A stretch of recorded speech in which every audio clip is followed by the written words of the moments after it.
Muy buenos días, Juanjo, ¿cómo estás? ¿Qué tal, Alberto? Muy bien. Muchísimas gracias por atendernos. ¿Estás en la ofi o en casa? Estoy en un despacho de mi casa, sí. Qué bueno, o sea que el teletrabajo parece que sí es una realidad para algunos ratos, ¿no? Sí, como te acostumbras a esto, al final le sacas partido y es mucho más eficiente para mí aquí que a veces ir a la oficina. Muchas veces, ¿no? Que está todo el día la gente llamando a la puerta y a veces me voy a casa a trabajar, aunque lo de la oficina también es trabajar, pero bueno. Oye, pues como te digo, muchísimas gracias por darnos una segunda audiencia para estas confidencias inmobiliarias en las que, bueno, como sabes, estamos, creo que la última vez que hablamos fue en el mes de junio, ha llovido ya un poquito desde entonces, y bueno, pues es que nos cuentes desde entonces un poco cómo lo habéis visto y hacia dónde crees que vamos. Una de las cosas que comentamos en la pasada reunión fue determinado optimismo en lo que estaba pasando, ¿no? En las ventas. Creo que en aquel momento nos hablasteis de alguna promoción que acababais de sacar y que estaba teniendo unos buenos ritmos. En aquel momento creo que llegaste a sacar que el tipo de producto que estabais vosotros, que era un nivel medio de low cost, ¿no? En el que estabais entrando, que era como muy apetecible y que quizás por eso eran las garantías o el éxito que estabais teniendo. Pero desde entonces hasta ahora, ¿qué es lo que ha pasado con los proyectos? ¿Cómo habéis visto la evolución del inmobiliario? ¿Aquello era simplemente un éxito puntual o veis que ha seguido teniendo una buena salud durante todos estos meses? Si te atienes a los datos, la verdad es que son sorprendentes en el sentido que estamos vendiendo por encima de las expectativas que habíamos fijado, por supuesto, en tiempos de pandemia o en el presupuesto, cuando elaboramos el presupuesto del 21.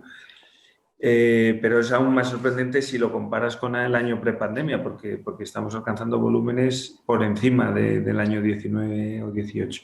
Es verdad que puede ser un dato engañoso, porque por lo menos en nuestra empresa depende mucho el nivel de ventas del tipo de promoción o del volumen de promoción que saques a la venta en el periodo, ¿no? No es lo mismo que te coincida sacar una promoción de 200 viviendas de VPO que la vas a vender rápida a que estés menudeando con promociones de 20 o 30 viviendas justo en ese trimestre. Pero la verdad es que todos los modelos de vivienda que estamos sacando a la venta se están vendiendo bien. Hay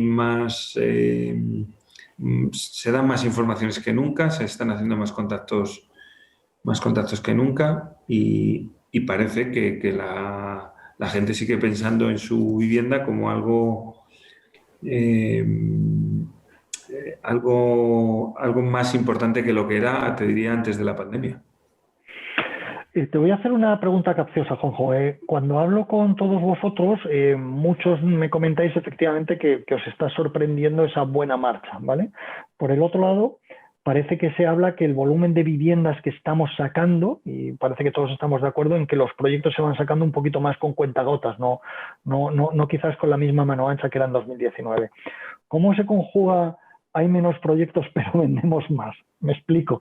Un mercado más pequeño y sin embargo estamos vendiendo más. ¿Habrá alguien que no esté vendiendo o cómo se conjuga esa fórmula? Depende con qué años lo compares, y lo digo en plan jocoso y con respeto, pero ya no hay notarios, carniceros, oculistas vendiendo pisos, ¿no? Eso, aunque parezca que no, es algo importante. Yo creo que ha habido primero por la crisis que sufrimos, de la que algunas malas prácticas, afortunadamente, no hemos recuperado, de algunas malas prácticas previas. Y luego es verdad que la capacidad de invertir o se ha organizado en vehículos mucho más profesionalizados, que yo creo que ha sido otro gran cambio. O sea, el que hoy quiere invertir en el sector inmobiliario tiene vehículos más adecuados y más organizados para su inversión, para aquel que tenga la inquietud de invertir en inmobiliaria más que en otros sectores. Y desde luego yo creo que sí se ha expulsado del negocio tradicional de que alguien se metía a la promoción pensando que es que esto se hacía cómo se hacen churros, ¿no? Yo creo que ese es el grueso que ha desaparecido. Hay muchas menos empresas promotoras eh, y, y eso es cierto. O sea, se está vendiendo menos en conjunto. Pero quizá empresas que hemos podido solventar la crisis con un poco de habilidad, pues estamos en niveles parecidos a antes de la crisis. ¿Sí? Bien, vosotros tenéis mucho producto en lo que podríamos llamar segundas y terceras coronas. De hecho, sois especialistas también en toda la zona de Guadalajara, corredores, etcétera. ¿Estáis observando ese fenómeno de salida de las zonas masificadas de las grandes ciudades para irse a viviendas quizás con más metros, con más zonas comunes? Eso que todo el mundo dice de al final las ciudades se van a quedar desiertas, que creo que es una afirmación demasiado arriesgada, pero que es cierto que la gente se está saliendo hacia la afuera. ¿Lo estáis notando en mayor medida o vuestros productos se están vendiendo, da igual la ubicación? A ver, efectivamente, nosotros siempre hemos trabajado en esas zonas y seguimos trabajando ahí. Yo creo que la gente sí se está fijando más en los metros o en los jardines o en las terrazas, eh, más que en la distancia de traslado en los kilómetros. Es decir, siempre tiene que haber un equilibrio, quiero decirlo así.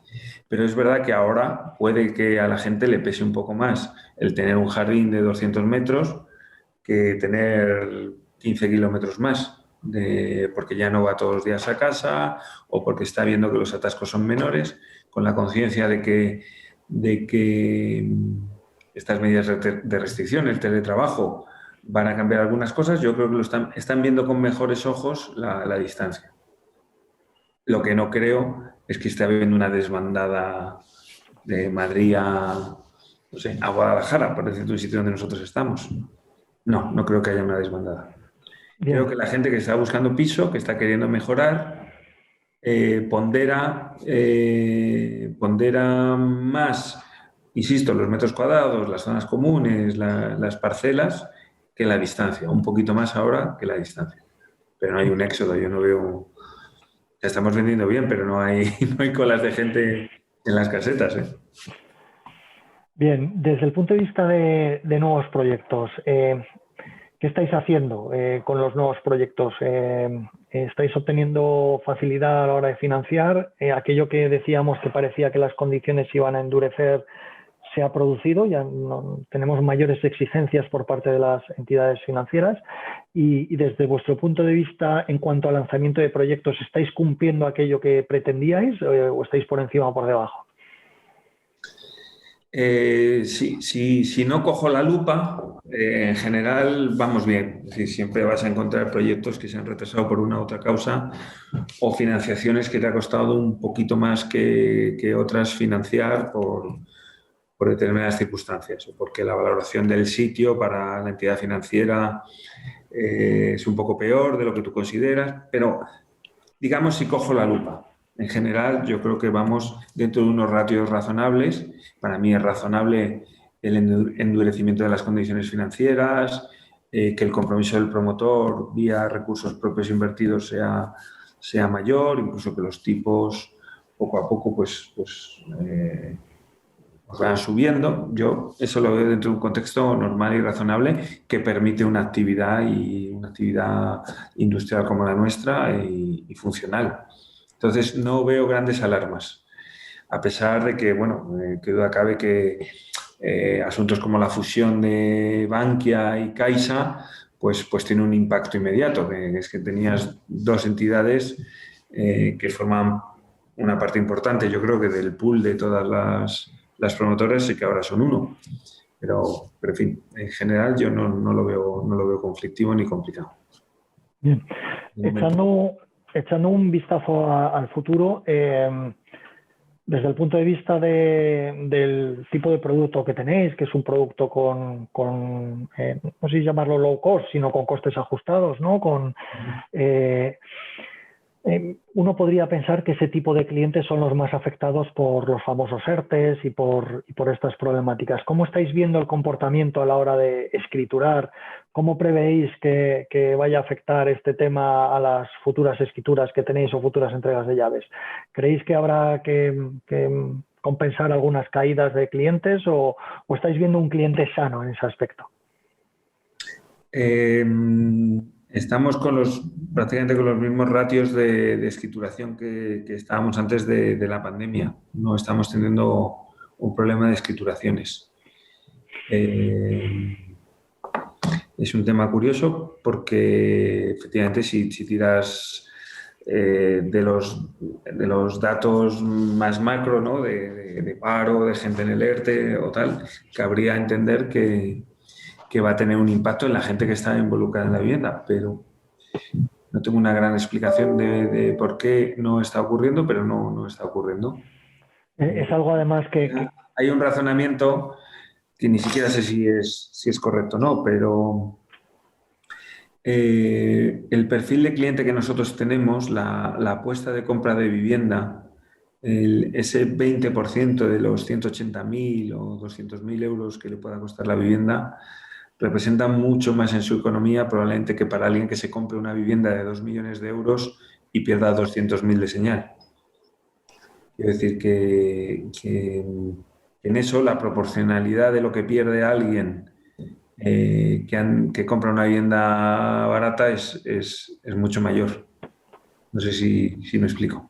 Perfectamente. Yo me está recordando a una junta de accionistas en una residencia. Yo era el accionista minoritario de toda la junta y decía, pero si tú no tienes nada, y decía yo, en proporción sobre mi patrimonio, te os aseguro que soy el accionista de aquí que más dinero se ha jugado, ¿no? Estamos hablando, tenía yo 18 años recién cumplidos y todos mis ahorros los metí en aquella residencia, ¿no? Entonces, yo decía, siendo el accionista minoritario, soy el que mayor interés tiene en que esto salga adelante, ¿no? Así que entiendo perfectamente que una cosa es la señal y otra cosa es qué porcentaje representa esa señal sobre tu patrimonio. Tenéis un lado muy importante, muy potente de constructora también. ¿Qué está pasando con los costes? Tuvimos una fase prepandemia en la que parecía que aquello subía, luego no sé si decían en algunos casos que había algo que subía, pero aquello se mantuvo estable. ¿Qué ha pasado durante este tiempo y cómo ves el futuro? Durante este tiempo yo creo que, bueno, se ha solventado lo que probablemente fue un tema puntual y afectó a todo el mundo digamos, de suministro y de producción. Las cadenas de producción de los distintos elementos que componen la construcción pues se vio afectada y recuperar aquello con todos los pedidos en marcha, acumulándose a lo nuevo y tal, yo creo que costó un tiempo y encareció por el lado de los materiales y sobre todo afectó a los plazos de entrega. Y yo lo que veo es una tendencia a la subida de precios de construcción clarísimamente y preocupante. Tendencia a subida preocupante de los precios de construcción. Pero explícamelo, por favor, porque uno podría pensar que a menor producción de viviendas debería relajarse el estrés de los precios, ¿no? Bueno, yo que algunas veces lo he debatido con algún colega y tal y no comparten demasiado mi opinión, pero yo creo que el impacto del código técnico sí es importante, sobre todo en la tipología de viviendas que nosotros hacemos donde determinados elementos que a lo mejor la vivienda de lujo sí llevaba o la vivienda más cara llevaba, nosotros no la teníamos incorporado y ahora por normativa, por el cumplimiento de las calificaciones energéticas y del resto de ratios tenemos que incluir. Entonces, para que te hagas una idea, nosotros estamos entregando ahora pues vivienda protegida con aerotermia o con fachadas ventiladas son unos costes que se han incrementado desde ese punto de vista. Y luego es verdad que se está construyendo menos en global, pero es que también es verdad que la fuerza de trabajo de la construcción está desapareciendo mucho más rápido de lo que ha decrecido el sector. Entonces no hay reposición y eso es un problema y eso es lo que al final te encarece más, ¿no? Por no hablar de que los materiales están subiendo. O sea, el acero, según los datos que nosotros manejamos, pues ha podido subir un 30% en lo que va de año, que es una bestialidad. O el vidrio o el hormigón. O sea, al final son elementos que pesan mucho en el componente del coste metro cuadrado. Y luego la mano de obra que escasea y que prefiere, bueno, al escasear y tener dónde elegir, pues va marcando un precio al alza. Efectivamente. Y además ahora que está el teletrabajo, preferirán teletrabajar, lo cual es bastante difícil en una obra. Desde el punto de vista de vistazo al futuro, ¿cómo ves la salud? Y te pregunto, yo me debato continuamente y es una pregunta que le hago a todos los entrevistados, es, los gurús de la economía dicen que cuando se acabe la inyección de los ERTES, que si los fondos europeos, que si el no sé qué, que si el no sé cuántos, pues que habrá una debacle, ¿no? Eso es algo que empezábamos a oír por allá por septiembre, octubre, noviembre, ¿no? Que el primer trimestre iba a ser terrible, que el segundo trimestre del 2021, no sé qué, que la recuperación no se esperaba hasta el 2024, ¿vale? La realidad que yo veo es que ese batacazo, no, desde luego en el primer trimestre, es decir, en enero, febrero, marzo del año 2021 no ha venido. Estamos en el segundo trimestre y no parece que acabe de llegar. ¿Cuál es tu visión sobre esa terrorífica visión de qué es lo que iba a pasar y lo que está pasando actualmente? ¿Cómo se conjuga lo que dicen los gurús con que no estemos notando o sí estamos notando? No sé cuál es tu opinión. No lo sé, no. Iba a decir, no le presto mucha atención a lo que dicen los gurús, pero que sonaría un poco soberbio. Nuestro modelo de negocio, tratándose de una empresa familiar y de un proyecto a largo plazo, yo creo que trabaja de otra manera. Nosotros no tenemos un componente especulativo demasiado grande o a corto plazo. Quiero decir, yo creo que ahora nuestra estructura de riesgo, pues lo que hace es que tengamos una cartera de suelo, sacamos una promoción y la vendemos. Si no la vendemos, no la sacamos. Pero el suelo está almacenado en la empresa, que sigue haciendo otras cosas. Tenemos unos ratios de inversión que tenemos bien dimensionados, desahogados desde el punto de vista de la capacidad que hemos generado de invertir. Y por lo tanto, no nos paramos mucho a analizar eso. Vamos como el cholo, ¿no? Proyecto a proyecto, partido a partido, vamos viendo cómo evoluciona y a la hora de tomar una decisión de inversión en el suelo, ahí sí nos ponemos en el peor de los casos. Y es que todas nuestras provisiones se vayan al garete, digan los expertos lo que digan. Y sobre la base de que lo podemos comprar, aunque se vaya todo al garete, establecemos nuestra capacidad de inversión. ¿Por qué? Porque para nosotros es una materia prima que almacenamos y que está ahí que que iremos sacando. Sé que parece una visión muy, no sé cómo decirte, muy simplona, pero creo que se adapta muy bien a nuestra idiosincrasia como empresa y como proyecto familiar de largo plazo. Y de hecho se ha demostrado como efectiva con el tiempo, ¿vale? Una última pregunta, Juanjo. Si tú echaras un vistazo atrás y tuvieras una foto de tu empresa en el año 2019 y una foto ahora, ¿verías que ha cambiado en algo? ¿Hacéis cosas distintas o de diferente manera hoy de lo que lo hacíais hace 2 años? Es decir, ¿esta pandemia o este proceso os ha ayudado o os ha hecho aprender alguna lección? ¿O al final el inmobiliario sigue siendo inmobiliario y su planteamiento es muy lineal? De las partes negativas que tiene en la descripción del modelo que te he dicho es que es verdad que somos muy resistentes al cambio y muy poco dados a los cambios o a variar nuestra visión. Yo sí creo que nos ha ayudado a ser un poco más prácticos la pandemia. Creo que de alguna forma, al tener que concentrar determinadas decisiones o pues vía esto, ¿no? Vía videoconferencias creo que nos ha ayudado a concretar un poco algunas cosas. Hemos mejorado mucho los procesos por los que nos comunicamos y por los que fluye la información y yo creo que eso sería quizá la mayor mejora que hemos hecho. Y en el otro extremo, y yo creo que ahí sí ha sido muy significativo, es en la relación con el cliente. Eso creo que es lo que más ha cambiado. Sí. Sí, porque hemos tenido que adaptar no ya el entorno de la oficina, sino el propio producto que se ofrece, el cómo contárselo, el dónde contárselo, las nuevas necesidades del cliente también en el trato con la promotora. Nosotros hemos desarrollado, por ejemplo, el portal del cliente en estos últimos meses, donde ya toda la interacción con la empresa, con los documentos y tal, lo hace a través de una app y de forma muy intuitiva y muy interactiva desde su casa. Yo creo que eso sí que ha sido un gran cambio, pensándolo así un poco bien. La forma de relacionarnos con el cliente. Bien, yo he de decir que cuando has dicho que una empresa familiar en la que habéis sido muy lineales, yo recuerdo que cuando vosotros sacasteis los famosos, ¿cómo llamabais? Plan Star, creo que se llamaba, hace un montón, y te digo montón de años. Aquel proyecto de Valdeluz, quiero decir que siempre habéis sido en todo lo que tiene que ver con marketing, con relación con el cliente, con iniciativa, siempre habéis sido bastante punteros, así que no sé si eso que dices de que hemos sido muy constantes, coño, es que cuando se está arriba no se puede ser inconstante. Es decir. Nosotros tenemos una gran inquietud por profesionalizar nuestro producto, desde luego, y no paramos de trabajar en ello, o por innovar, como te acabo de decir, en la relación con el cliente.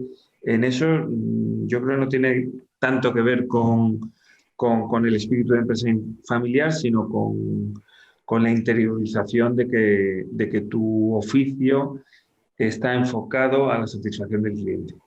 Lo que digo es que no somos una empresa del tipo que necesite cumplir un plan de negocio o te despiden, por decirlo de alguna forma, o darle una rentabilidad exacta al accionista. A 31 del 12 en vez de a 1 del 2. Sí, sí. Claro, entonces yo me refería más por ese lado, ¿no? Nosotros para eso somos más flexibles porque si llegamos a la conclusión de que es bueno no empezar una promoción, a nosotros no nos pesa la cifra de negocio como un elemento para tomar decisión. Simplemente no la vamos a empezar porque no corresponde. A eso me refería como mentalidad de empresa familiar. Luego, creo que en la relación con el cliente, en el diseño del producto, en la propia gestión inmobiliaria, urbanística, pues hombre, ahí intentamos poner toda la carne en el asador, porque de esa mejora constante nace nuestra competitividad. Nuestras oficinas no tienen que ver nada ahora con cómo eran hace 10 años, hace 20, ¿no? Y eso que ya eran hace 20. Marketing tampoco y nuestros mensajes tampoco. Ahora hemos convertido, por ejemplo, una terraza en una especie de ente vivo que interactúa con el cliente, porque al final es lo que está viendo el cliente en su casa, ¿no? La terraza. Pues cosas de estas estamos todo el día tratando de innovar. No acertamos siempre, nos equivocamos en muchas, pero ese espíritu la verdad que no lo perdemos. Todavía me acuerdo cuando yo trabajaba en vendiendo pisos hace muchos años y me llegaba una promoción de Ercesa al lado de tu obra y decías, bueno, hasta que no terminen de vender ellos no volvemos a vender nosotros. Venía con el despliegue de aquellas naves que montabais con un piso piloto dentro de la nave y bueno, macro urbanizaciones y a unos precios fantásticos y con una potencia de marketing brutal que casi había alguno... más dinero. Había alguno que decía, bueno, ya que venda lo suyo y cuando termine ya ha desarrollado la zona y ya vendrá el resto para nosotros, ¿no? Ahora hay una competitividad brutal, hay una competencia brutal. Creo que ningún promotor de ningún perfil improvisa con el proyecto o deja detalles al azar. Yo creo que también es otro de los motivos por los que decías antes, gotean más los proyectos. Nosotros ahora les damos muchas más vueltas que antes porque todo el mundo se las da y porque ya no te garantiza el haber vendido 25.000 pisos, no te garantiza que vas a vender 10 chalés en absoluto. cajas. No te garantiza, sobre todo porque la competencia que también nos ha aportado mucho después de la crisis, también con esa visión y con otros modelos de trabajar, pues pues está a una altura increíble, brutal. Y el cliente, además, mucho mejor formado, sabe exactamente qué tiene que preguntar y qué le interesa y o se lo das o da igual lo que hayas hecho. O estás perdido, Y nos efectivamente. tomamos nosotros cada promoción, ¿eh? Realmente yo sí eso lo he detectado. Somos más lentos en sacar las promociones porque les damos más vueltas, las estudiamos más, intentamos ajustar más la relación calidad-precio y eso nos lleva más tiempo porque la competencia es brutal. Pues, Juanjo, muchas gracias por este overview tan rápido de cómo ves las cosas desde el punto de vista de High. Eh, Como siempre, te emplazo para que en otros meses volvamos a ver un poco cómo ha ido este avance del sector y también de vuestra empresa. Y desde luego, gracias por tu amabilidad y por tu transparencia, como siempre. Pues al revés, gracias a ti porque además esto para mí es el mejor mecanismo de haber tenido acceso al resto de intervenciones que ha habido, que la verdad que son todas súper interesantes y que hay que ver. La verdad es que hay que ver porque es un ángulo muy diferente al que estamos acostumbrados a tratar y aporta mucho. Pues te lo agradezco también. Un fuerte abrazo y, como dicen por ahí, hasta la próxima. Hasta la próxima. Juanjo, un fuerte abrazo.